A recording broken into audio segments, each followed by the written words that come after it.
Imagine you're a poor African American male in the 1930s. Inequality and fear of minorities is on the rise, especially in your small town in Alabama. Eugenics are a hot topic, influencing the U.S. government and citizens and encouraging discrimination. On top of being poor, you are incredibly sick, with the mysterious disease making it difficult to work. One morning, it seems your prayers have been answered. You receive a diagnosis for bad blood and can be treated and seen by a physician free of charge. Not only that, they also offer you free food and burial insurance. You take this deal out of desperation, vulnerability, and a need for help.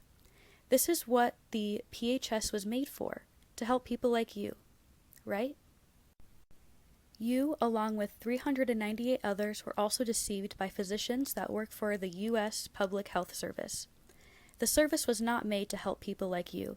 It was made and run by the military in order to protect the American race against infectious foreign elements from the borders.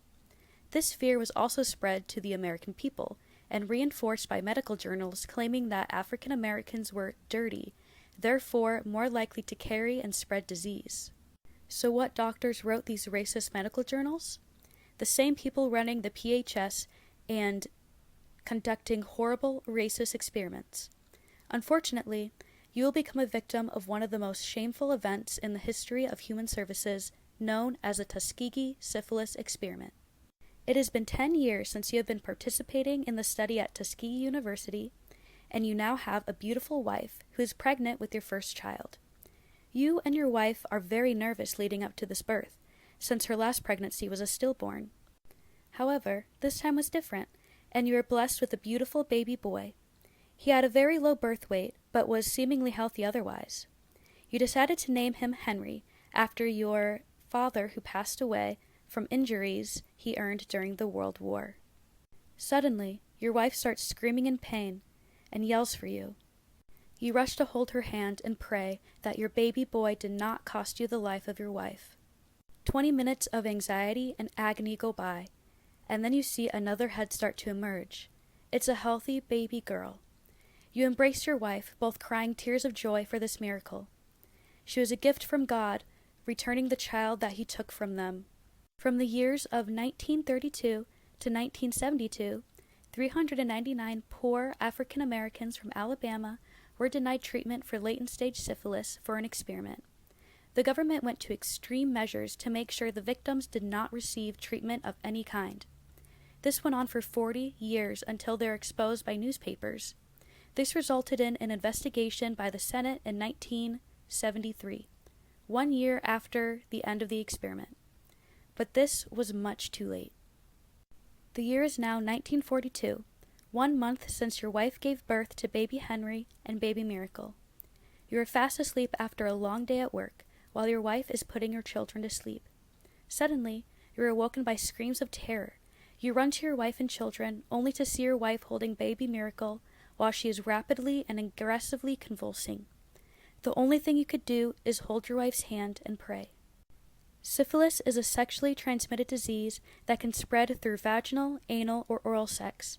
It can also be spread to children through childbirth.